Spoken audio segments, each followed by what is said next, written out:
اسلامی بھائی چارہ محض سماجی تعلق نہیں بلکہ ایمان کا ایک بنیادی تقاضا ہے، عقیدے کا حصہ ہے۔ یہ تعلق خون، رنگ، نسل، خاندان، برادری، وطن اور بھاشے کی بجائے عقیدے توحید کی بنیاد پر قائم ہوتا ہے، قرآن اور حدیث کے مطابق ایمان رکھنے کی بنیاد پر قائم ہوتا ہے۔ یعنی جن لوگوں کا عقیدہ قرآن اور حدیث کے مطابق ہے، عقیدہ توحید کی بنیاد پر ہے، وہ آپس میں بھائی بھائی ہیں، چاہے ان کے درمیان خون کا رشتہ ہو یا نہ ہو، چاہے وہ ایک علاقے میں رہتے ہوں یا نہ ہو، چاہے بھاشا الگ الگ ہو۔ اور جو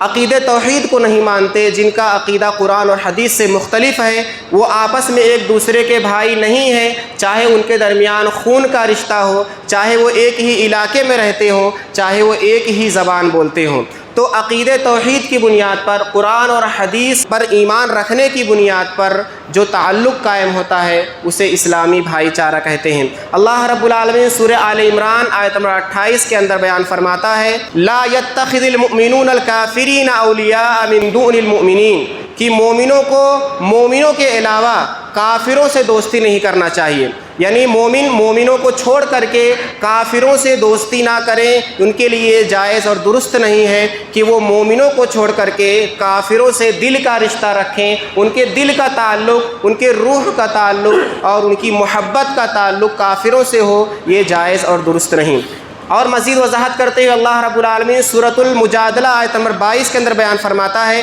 لا تجدوا قوما یؤمنون باللہ والیوم الآخر یوادون من حاد اللہ ورسولہ، آپ ایسے لوگوں کو جو اللہ پر ایمان رکھتے ہیں اور آخرت کے دن پر ایمان رکھتے ہیں، ایسے لوگوں کو نہیں پائیں گے کہ یوادون من حاد اللہ ورسولہ، کہ وہ اللہ اور اس کے رسول سے دشمنی رکھنے والوں سے محبت کریں۔ یہ بہت ہی بنیادی نقطہ اللہ رب العالمین نے بیان فرمایا کہ جو ایمان والے ہیں، جو اللہ پر ایمان رکھتے ہیں، آخرت کے دن پر ایمان رکھتے ہیں، تو وہ اللہ اور اس کے رسول سے دشمنی رکھنے والوں سے، اللہ اور اس کے رسول کی مخالفت کرنے والوں سے محبت نہیں رکھتے ہیں۔ اس آیت میں اللہ رب العالمین نے ایمان کے اس بنیادی تقاضے کو بیان فرمایا کہ جو ایمان والا ہے اس کے دل میں محبت صرف ایمان والے سے ہوگی، عقیدہ توحید والے سے ہوگی، وہ کافروں سے دوستی نہیں کر سکتا، وہ کافروں سے محبت نہیں کر سکتا، اس کے دل کا رشتہ کافروں سے نہیں ہوگا۔ انسانیت کا رشتہ الگ ہے، انسانیت کے مطابق اگر وہ کسی سے ہمدردی کرتا ہے، ایسے کافروں سے جو اسلام کے خلاف بغاوت نہیں کرتے، اسلام کے خلاف آواز نہیں اٹھاتے، دشمنی نہیں کرتے ہیں، تو ایسے نارمل کافروں سے وہ انسانی ہمدردی رکھ سکتا ہے، لیکن دل کا تعلق اس کا صرف مومنوں کے ساتھ ہوگا، اس کا اسلامی بھائی چارہ، اس کی دینی محبت صرف اور صرف مسلمانوں سے ہوگی۔ علامہ ابن تیمیہ رحمہ اللہ بیان فرماتے ہیں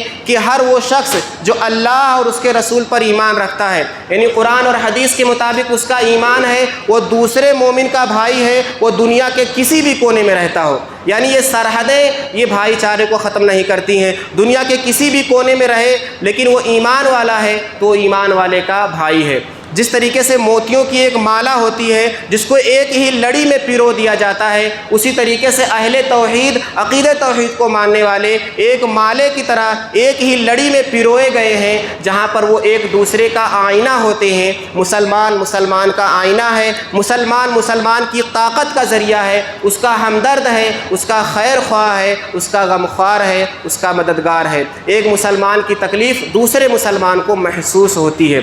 اس کی مثال ہم حالت حاضرہ کے حساب سے دیکھتے ہیں کہ جیسے کہ آج ایک طرف ایران ہے جہاں پر قرآن کو نہیں مانا جاتا، جہاں پر قرآن کو وہ لوگ مانتے ہیں کہ قرآن تبدیل ہو چکا ہے اور اس سے زیادہ حصہ وہ امام غائب لے کر جا چکا ہے۔ صحابہ کرام کو گالیاں دینا، اسی طریقے سے اپنے اماموں کو انبیاء کرام سے افضل سمجھنا، عائشہ رضی اللہ تعالی عنہا پر زنا کی تہمت لگانا، تو یہ سارے عقیدے جو قرآن اور حدیث سے ٹکراتے ہیں، سارے کفریہ اور شرکیہ عقیدہ ان لوگوں کے اندر ہے۔ اور ایک طرف ہے سعودیہ عربیہ جہاں پر خالص کتاب و سنت کی حکومت ہے، جہاں پر عقیدہ توحید کی حکومت ہے، جہاں پر خالص مسلمانوں کی حکومت ہے۔ تو ہماری محبت ایک مسلمان کی محبت کس سے ہوگی؟ ایک مسلمان کا قلبی تعلق کس سے ہوگا؟ اگر وہ ایران سے ہمدردی رکھتا ہے، ایران والوں سے محبت کرتا ہے، ان کے قتل ہو جانے والوں کو شہید سمجھتا ہے، ان کے لیے دعائیں کرتا ہے، ان کے لیے اس کی ہمدردی ہے، اور سعودیہ عربیہ کو گالی دیتا ہے، وہاں کے بادشاہوں کو برا بھلا کہتا ہے، اس حکومت کو پلٹنے کی بات کرتا ہے، ان کو کافر گردانتا ہے، ان کو مرتد سمجھتا ہے، تو سمجھ لیجیے لیجئے کہ یہ ایمان نہیں ہے، یہ ایمان کی کمی ہے، یہ ایمان خطرے میں ہے کہ آدمی کے دل میں ایسے لوگوں سے محبت ہے جو صحابہ کرام کو گالیاں دیتے ہیں، جو صحابہ کرام کو بلا بھرا کہتے ہیں، تو یہ اسلامی بھائی چارہ نہیں۔ اسلامی بھائی چارہ مسلمانوں سے محبت پر ابھارتا ہے، تو سعودیہ سے محبت یہ ایمان کی محبت ہے، یہ اسلامی بھائی چارہ ہے، اور ایران والوں سے دشمنی، ان سے بغض، یہ ایمان کی دلیل ہے، کیونکہ وہ ہمارے اسلاف کو گالیاں دیتے ہیں، وہ قرآن و حدیث کو نہیں مانتے۔ میں آپ لوگوں کے سامنے اسلامی بھائی چارے کی اہمیت پر باتیں پیش کرنا چاہتا ہوں کہ دین اسلام میں اسلامی بھائی چارے پر کس قدر زور دیا گیا ہے، اس کی اہمیت پر کس قدر ابھارا گیا ہے۔ سب سے پہلے قرآن کی روشنی میں اللہ رب العالمین سورۃ الحجرات آیت نمبر 10 کے اندر بیان فرماتا ہے، انما المؤمنون اخوة فاصلحوا بین اخویکم واتقوا اللہ لعلکم ترحمون، کہ بے شک مومن آپس میں ایک دوسرے کے بھائی ہیں۔ فاصلحوا بین اخویکم، کبھی اگر آپس میں ایک دوسرے سے لڑ پڑے، ایک دوسرے کے لیے ان کے دل میں بغض آ جائے، ایک دوسرے کے لیے نفرت آ جائے، فاصلحوا بین اخویکم، تو اپنے بھائیوں کے درمیان تم صلح کرا دیا کرو، واتقوا اللہ، اور اللہ کا تقوی اختیار کرو، لعلکم ترحمون، تاکہ تم پر رحم کیا جائے۔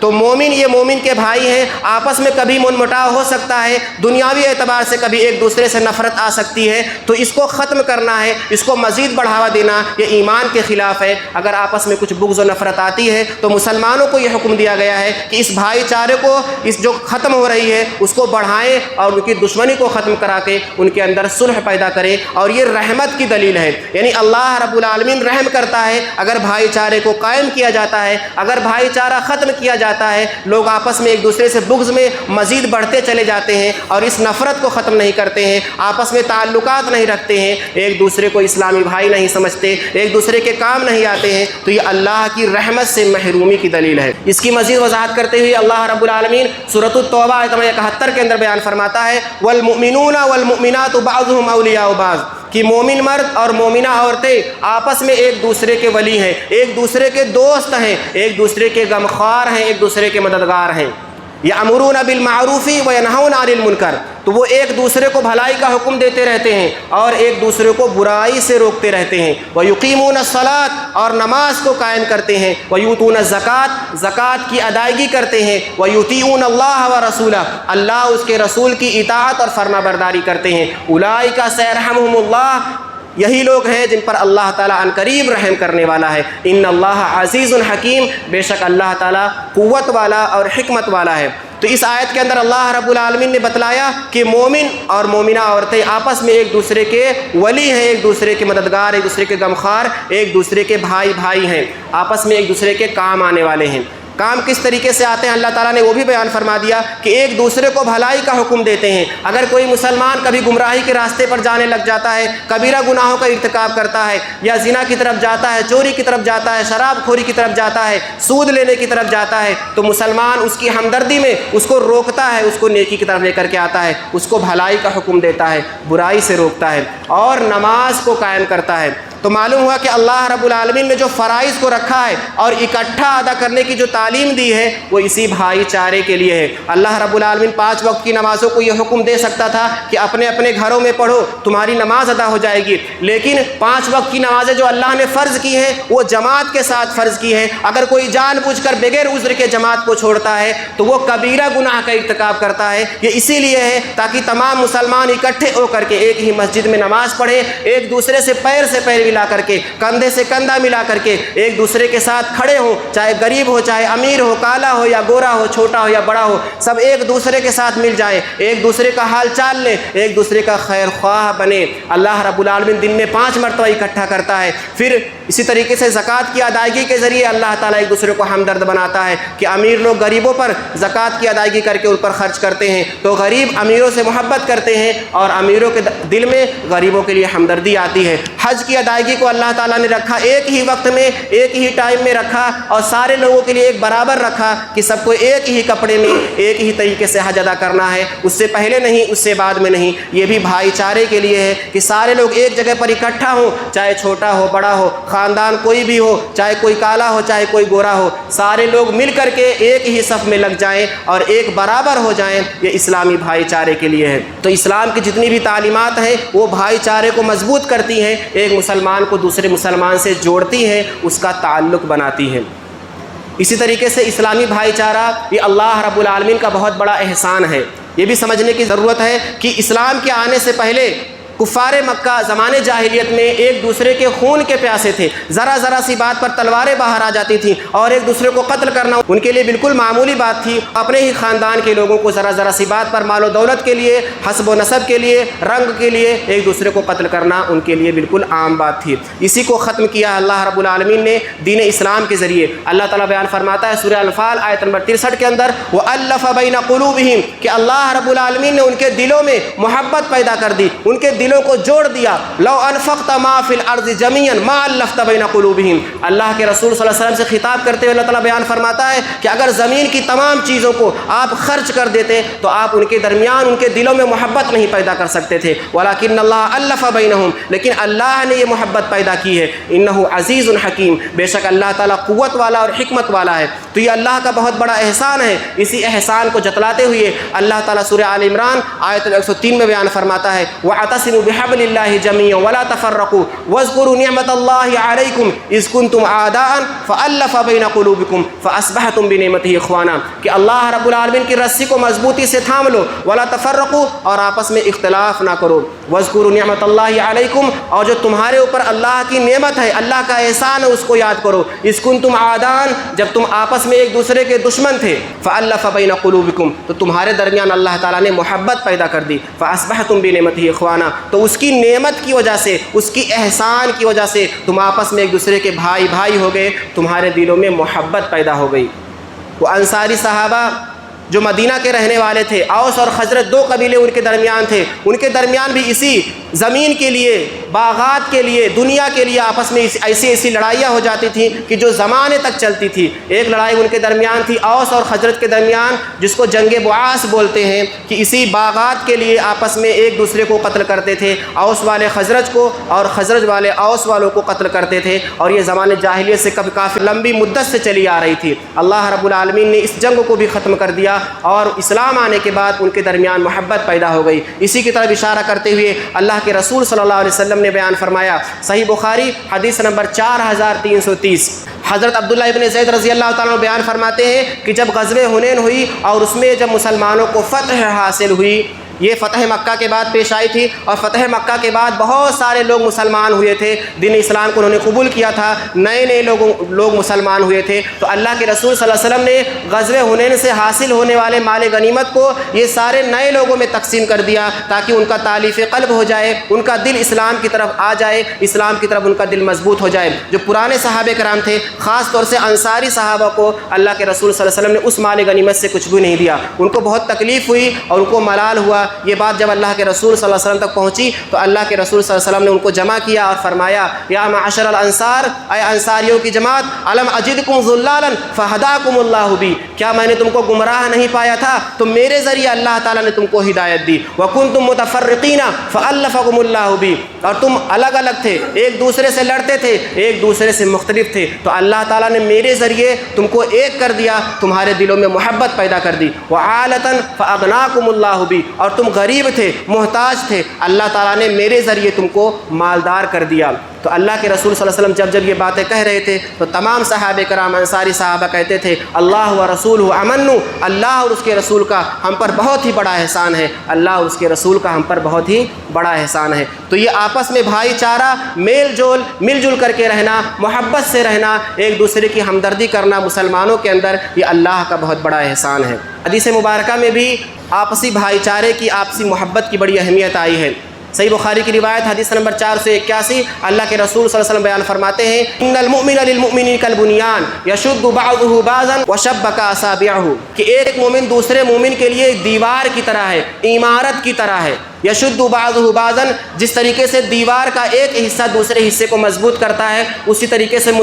ایک مسلمان دوسرے مسلمان کو مضبوط کرتا ہے۔ دیوار اینٹوں کے ذریعے بنتی ہے، ایک اینٹ دوسرے اینٹ کو ملا کر کے دیوار مضبوط ہوتے چلی جاتی ہے، پھر عمارت بن جاتی ہے اور وہ عمارت مضبوط ہو جاتی ہے۔ اگر وہ اینٹ اکیلے رہ جائے تو اس اینٹ کی کوئی حیثیت نہیں رہتی ہے۔ اسی طریقے سے اللہ کے رسول صلی اللہ علیہ وسلم بیان فرمایا کہ ایک مسلمان اینٹ کی طرح ہے، اور وہ ملتے چلا جائے تو ایک عمارت کی حیثیت اس کی ہو جاتی ہے۔ وَشَبَّكَ أَصَابِعَهُ، اللہ کے رسول صلی اللہ علیہ وسلم نے اپنے ہاتھوں کو ملا کر کے بتلایا کہ اس طریقے سے مسلمان ایک دوسرے کو مضبوط کرتے ہیں۔ اور ایک دوسری حدیث ہے صحیح بخاری حدیث نمبر 6011، اللہ کے رسول صلی اللہ علیہ وسلم بیان فرماتے ہیں تر المؤمنین فی تراحمہم وتوادہم وتعاطفہم کمثل الجسد، کہ تم مومنوں کو آپس میں ایک دوسرے سے رحم کرنے میں، ایک دوسرے سے محبت کرنے میں، ایک دوسرے سے نرمی کرنے میں ایک ہی جسم کی طرح پاؤ گے، جس طریقے سے ایک جسم ہوتا ہے اذا اشتکا عضوا، جسم کا کوئی ایک عضو کو اگر شکایت ہو جائے، تکلیف ہو جائے، ایک حصے میں کہیں تکلیف ہو، تداعی لہ سائر جسدہ، تو سارے جسم کو تکلیف محسوس ہوتی ہے، بالسہر والحمى، جاگنے میں بھی اور بخار کی شدت کو محسوس کرنے میں بھی، کہ اگر جسم کے ایک حصے میں ایک انگلی میں درد ہے تو وہ آدمی پورے بدن میں درد کو محسوس کرتا ہے اور بیدار رہتا ہے اور اپنی بخار کی شدت کو محسوس کرتا ہے۔ اسی طریقے سے اگر ایک مسلمان کو تکلیف ہوتی ہے تو دوسرے مسلمان کو تکلیف ہونا چاہیے، تکلیف ہوتی ہے۔ اگر مسلمان ہے، ایمان والا ہے، نہیں ہوتی ہے تو یہ ایمان کو پرکھنے کی ضرورت ہے، ایمان کو جانچنے کی ضرورت ہے کہ ایمان جس قدر اعلیٰ ہوگا اسی قدر ایک مسلمان کو تکلیف میں دیکھ کر کے تکلیف ہوگی، آدمی تڑپے گا، اس کے کام آئے گا۔ اگر نہیں آتا ہے تو یہ ایمان کی کمی ہے۔ میں صحابہ کرام کے واقعات کی روشنی میں آپ لوگوں کے سامنے اسی بھائی چارے کی اہمیت کو بیان کرنا چاہتا ہوں۔ چند واقعات۔ سب سے پہلا واقعہ جسے ہم مواخات مدینہ کے نام سے یاد کرتے ہیں، جب اللہ کے رسول صلی اللہ علیہ وسلم کے پیارے صحابہ، مہاجرین صحابہ مکہ کو چھوڑ کر کے مدینہ پہنچے، نہ ان کے پاس کھانے کا سامان، نہ ان کے پاس کپڑے، نہ ان کے پاس رہنے کی جگہ، نہ ان کے پاس تجارت کا کوئی ذریعہ، بے یار و مددگار مدینہ پہنچتے ہیں۔ اللہ کے رسول صلی اللہ علیہ وسلم انصاری صحابہ کو جمع کرتے ہیں اور ان کے سامنے اعلان کرتے ہیں کہ ایک مسلمان دوسرے مسلمان کا بھائی ہوگا، یعنی ایک مہاجر دوسرے انصاری صحابی کا بھائی ہے اور وہ اس کے لیے مددگار بنے، اس کا سہارا بنے، اس کے کام آئے۔ تو انصاری جو اسی جائیداد کے لیے لڑتے تھے، اسلام کے آنے سے پہلے باغات کے لیے اپنے بھائیوں کا خون بہا دیتے تھے، ایک باغ کو پانے کے لیے اپنے دوسرے بھائی کو قتل کر دیتے تھے تاکہ باغ پر صرف میرا قبضہ رہے، وہی صحابہ ہیں اور وہی اسلام کے آنے کے بعد اسی باغ کو مفت میں اپنے بھائی کے لیے قربان کرنے کو تیار ہو جاتے ہیں۔ جس کے پاس 2 باغ ہے وہ 1 باغ دینے کو تیار ہے، جس کے پاس 1 ہی باغ ہے وہ آدھا دینے کو تیار ہے، 2 گھر ہے تو 1 گھر دینے کو تیار ہے، 1 گھر ہے تو اس میں بھی رکھنے کو تیار ہے۔ تو اس طریقے سے یہ بھائی چارہ اللہ کے رسول نے کروایا۔ حضرت سعد ابن ربیع رضی اللہ تعالیٰ عنہ اور حضرت عبد الرحمن ابن عوف رضی اللہ تعالیٰ عنہ کو بھائی چارہ ہوتا ہے۔ سعد ابن ربیع رضی اللہ تعالیٰ عنہ عبد الرحمن ابن عوف سے کہتے ہیں کہ میں مدینہ کا مالدار شخص ہوں، میرے پاس مال و دولت بہت ہے، تو میرا آدھا مال لے لو، میرے پاس 2 بیویاں ہیں، دونوں کو دیکھ لو، جو پسند آئے میں اس کو طلاق دے دیتا ہوں، عدت گزرنے کے بعد تم اس سے شادی کر لینا۔ یہ بھائی چارہ اللہ کے رسول نے قائم کروایا اور یہی انصاری صحابہ جو دنیا کے لیے مر مٹنے کو تیار تھے وہ اسلام کے لیے مر مٹنے کو تیار ہو گئے اور ایک دوسرے پر سب کچھ نچھاور کرنے کو تیار ہو گئے۔ انہی انصاریوں کا ایک واقعہ ہے، صحیح بخاری حدیث نمبر 3798، حضرت ابو ہریرہ رضی اللہ تعالیٰ عنہ بیان فرماتے ہیں کہ اللہ کے رسول صلی اللہ علیہ وسلم کے پاس ایک صحابی آئے، وہ بھوکے پیاسے تھے۔ اللہ کے رسول صلی اللہ علیہ وسلم نے اپنے بیویوں کے پاس پتہ کیا کہ کھانا ہے کہ نہیں، ساری بیویوں نے کہا کہ ہمارے پاس پانی کے علاوہ کچھ نہیں ہے۔ تو اللہ کے رسول صلی اللہ علیہ وسلم نے اپنے صحابہ کرام سے کہا کہ کون ہے جو اس آدمی کی مہمان نوازی کرے؟ تو انصاری صحابی حضرت ابو طلحہ رضی اللہ تعالیٰ عنہ کھڑے ہوتے ہیں اور کہتے ہیں کہ اللہ کے رسول صلی اللہ علیہ وسلم میں اس کی مہمان نوازی کروں گا۔ وہ اپنے گھر لے کر کے جاتے ہیں، اپنے بیوی سے کہتے ہیں کہ اللہ کے رسول صلی اللہ علیہ وسلم کے مہمان کی مہمان نوازی کرو، ان کی خاطرداری کرو۔ بیوی کہتی ہے کہ ہمارے پاس کھانا صرف اتنا ہی ہے جتنے بچے کھا سکیں، اس سے زیادہ کھانا نہیں ہے۔ تو کہتے ہیں کہ ٹھیک ہے، جب کھانے کا وقت ہوگا، عشاء کا ٹائم ہوگا، رات کے کھانے کا وقت، تو تم کھانا تیار کر کے پیش کر دینا، چراغ جلا دینا اور اپنے بچوں کو سلا دینا۔ وہ بیوی ایسے ہی کرتی ہے، جب مہمان کھانے کے لیے آتے ہیں تو وہ کھانے کو تیار کر کے پیش کرتی ہیں، چراغ بھی جلاتی ہیں، اپنے بچوں کو سلا دیتی ہیں۔ اس کے بعد وہ چالاکی سے کھڑے ہو کر کے چراغ کو صحیح دکھانے کے لیے کہ وہ صحیح کرنے جا رہی ہیں، چراغ کو بجھا دیتی ہیں۔ مہمان کو لگتا ہے کہ اس غلطی سے بجھ گیا، اب جلنے والا نہیں۔ اس کے بعد اس کے بازو میں بیٹھ کر کے میاں بیوی بھی کھانے کی ایکٹنگ کرتے ہیں، دکھلاوا کرتے ہیں، اور ان کو مہمان کو یہ لگتا ہے کہ جیسے کہ وہ بھی کھانا کھا رہے ہیں، لیکن وہ حقیقت میں کھانا ان کے پاس ہوتا نہیں ہے، وہ بھوکے ہی سو جاتے ہیں۔ اللہ کے رسول صلی اللہ علیہ وسلم کو وحی کے ذریعے اللہ تعالیٰ یہ واقعہ بتلاتا ہے۔ صبح کے وقت جب ابو طلحہ انصاری رضی اللہ تعالیٰ عنہ اللہ کے رسول صلی اللہ علیہ وسلم کی خدمت میں حاضر ہوتے ہیں تو اللہ کے رسول صلی اللہ علیہ وسلم کہتے ہیں کہ تم دونوں نے جو کیا ہے وہ دیکھ کر کے اللہ تعالیٰ ہنس پڑا، یعنی اللہ تعالیٰ کو یہ ادا اتنی اچھی لگی کہ اللہ تعالیٰ کو بہت ہی یہ ادا پسند آئی اور اللہ تعالیٰ ہنس پڑا، اللہ نے پسند فرمایا اور اللہ تعالیٰ نے ایک آیت کا نزول فرمایا۔ سورۃ الحشر آیت نمبر 9 اللہ تعالیٰ بیان فرماتا ہے والذین تبوؤوا الدار والایمان من قبلہم یحبون من ہاجر الیہم ولا یجدون فی صدورہم حاجۃ مما اوتوا ویؤثرون علی انفسہم ولو کان بہم خصاصہ ومن یوق شح نفسہ فاولئک هم المفلحون. کہ انصاری صحابہ کے تعلق سے آیت نازل ہوئی کہ وہ لوگ جنہوں نے مدینہ کو اپنا گھر بنایا، یعنی جو پہلے سے مدینہ میں رہ رہے تھے اور ان کے دل میں صحابہ ہجرت کرنے سے آنے سے پہلے ان کے دل میں ایمان راسخ ہو چکا تھا. یحبون من ہاجر الیہم، جو ان کی طرف ہجرت کر کے آئے ان سے محبت کرتے ہیں. ولا یجدون فی صدورہم حاجۃ مما اوتوا، اور مہاجرین کو جو بھی دیا جاتا ہے مال و دولت اس کی وجہ سے یہ اپنے دل میں کوئی تنگی محسوس نہیں کرتے. ویؤثرون علی انفسہم ولو کان بہم خصاصہ، اور وہ مہاجرین کو اپنے اوپر ترجیح دیتے ہیں، اپنے نفس پر ترجیح دیتے ہیں، حالانکہ ان کو ضرورت زیادہ ہوتی ہے اس کے باوجود اپنے بھائیوں کو اپنے اوپر ترجیح دیتے ہیں. ومن یوق شح نفسہ فاولئک هم المفلحون، اور جو بھی اس نفس کی بخیلی سے بچا لیا گیا وہ لوگ کامیاب ہو جانے والے ہیں.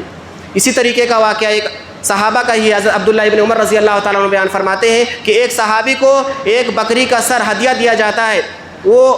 سوچتے ہیں کہ مجھ سے زیادہ ضرورت مند تو میرا فلاں بھائی ہے، وہ فلاں دوسرے گھر میں پہنچا دیتے ہیں. وہ ان کے پاس جب یہ ہدیہ جاتا ہے تو وہ سوچتے ہیں کہ مجھ سے زیادہ ضرورت مند تو میرا فلاں بھائی ہے. تو اس طریقے سے وہ تیسرے گھر سے چوتھے گھر سے پانچویں سے چھٹے، پھر ساتویں، روایتوں میں 10 گھر بھی آتا ہے. تو اس طریقے سے وہ ایک گھر سے دوسرے گھر جاتے جاتے پھر پہلے گھر میں ہی آ جاتا ہے. تو اس طریقے سے صحابہ کرام ایک دوسرے کو جو اپنے اوپر ترجیح دیتے تھے، ایک دوسرے کا خیال کرتے تھے، ایک دوسرے کے لیے ہمدردی کا جذبہ تھا ان کے اندر، ایک دوسرے سے محبت کا جذبہ تھا، ایک دوسرے کے لیے سب کچھ قربان کر دینے کا جذبہ تھا. میں صرف ایک آخری واقعہ بیان فرماتا ہوں جس میں جان جانے کے وقت بھی قربانی دینے کا جذبہ ہے. حضرت ابوبکر صدیق رضی اللہ تعالیٰ عنہ کا زمانہ ہے، رومیوں سے جنگ کا وقت ہے، جس جنگ کا نام ہے جنگ یرموک. حضرت ابوبکر صدیق رضی اللہ تعالیٰ عنہ 4 سپہ سالار کو روانہ کرتے ہیں شام کے الگ الگ علاقوں میں. ایک حمص کی طرف روانہ کرتے ہیں حضرت ابو عبیدہ ابن جراح رضی اللہ تعالیٰ عنہ کو 7000 کا لشکر دے کر کے. اس کے بعد حضرت یزید ابن ابی سفیان رضی اللہ تعالیٰ عنہ کو دمشق کی طرف روانہ کرتے ہیں اور اردن کی طرف روانہ کرتے ہیں حضرت شرحبیل ابن حسنہ رضی اللہ تعالیٰ عنہ کو، اور فلسطین کی طرف روانہ کرتے ہیں حضرت عمرو ابن عاص رضی اللہ تعالیٰ عنہ کو. ان کو الگ الگ علاقہ دے کر کے بھیجا جاتا ہے کہ وہاں جا کر جنگ کریں اور وہاں پر اسلام کا پرچم لہرائیں. 7,000 کا لشکر لے کر کے چاروں صحابہ روانہ ہوتے ہیں. لیکن اس سے پہلے ہی روم کا جو بادشاہ ہوتا ہے ہرقل، وہ یرموک کے میدان پر 2 لاکھ کی تعداد لے کر کے لشکر اکٹھا ہو جاتا ہے. ابو بکر صدیق رضی اللہ تعالیٰ عنہ کی طرف سے پیغام جاتا ہے کہ سارے لوگ مل کر کے وہاں جا کر کے جنگ کریں. اور حضرت خالد ابن ولید رضی اللہ تعالیٰ عنہ جو کہ عراق کی طرف بھیجے گئے تھے ان کی طرف بھی پیغام آتا ہے کہ وہ بھی جا کر کے ان صحابہ کی مدد کریں. وہ 9,000 کا لشکر لے کر کے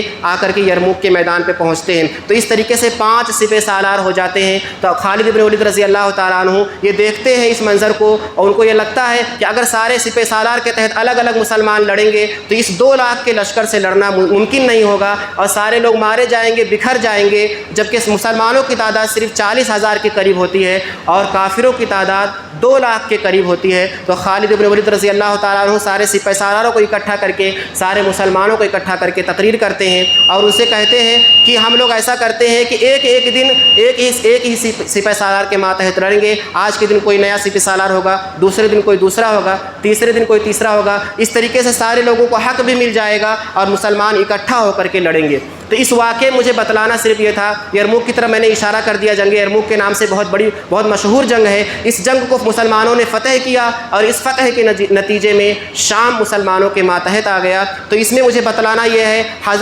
حضرت اکرمہ رضی اللہ تعالیٰ عنہ جو کہ ابو جہل کے بیٹے تھے، انہوں نے اس جنگ میں ارادہ کیا. انہوں نے کہا کہ میں اللہ کے رسول صلی اللہ علیہ وسلم کے مخالف تو بہت ساری جنگوں میں لڑا ہوں، تو کیا آج دشمنان اسلام کے خلاف میں ڈر کر کے بھاگ جاؤں گا. انہوں نے صحابہ کرام کے سامنے بآواز بلند ہو کر کے کہا کہ کون ہے جو مجھ سے موت پر بیعت کرے گا. 400 صحابہ کرام نے ان سے موت پر بیعت کیا. اس کا مطلب ہے کہ ہم کو اب مر جانا ہے، اب ہمیں جینا نہیں ہے، شہید ہو جانا ہے، بس گھس کے لڑنا ہے اور موت کو پانا ہے. تو 400 صحابہ کرام ان کے ہاتھ پر بیعت کرتے ہیں اور وہ لوگ نعرے تکبیر بلند کر کے وہ گھس جاتے ہیں اور لڑتے ہیں، رومیوں کے لشکر کو تہس نہس کر دیتے ہیں. اس کے بعد جب جنگ فتح ہوتی ہے، مسلمان کامیاب ہو جاتے ہیں، تو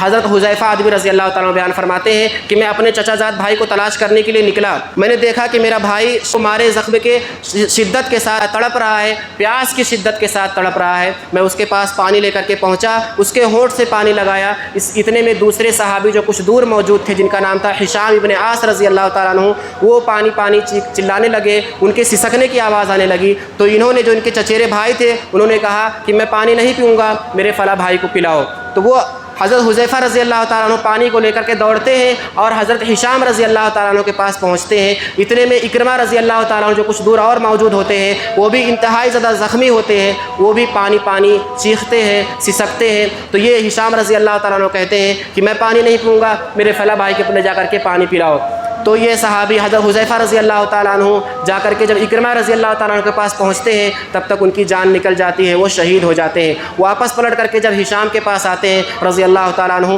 تو ان کی بھی جان نکل جاتی ہے، یہ بھی شہید ہو جاتے ہیں۔ اس کے بعد جب اپنے چچیرے بھائی کے پاس پہنچتے ہیں تو ان کی بھی جان روح پرواز کر جاتی ہے، وہ بھی شہید ہو جاتے ہیں۔ تو یہ جان نکلنے کے وقت ایک مسلمان کے اندر دوسرے مسلمان کے لیے جو ہمدردی ہوتی ہے وہ صحابہ کرام نے نمونہ دکھلایا ہے کہ ایک مسلمان کے دل میں دوسرے مسلمان کی کس قدر محبت ہوتی ہے، اور ایک مسلمان دوسرے مسلمان کی کس قدر فکر کرتا ہے، پرواہ کرتا ہے، اور ایک مسلمان دوسرے کے لیے کس قدر قربان ہو سکتا ہے۔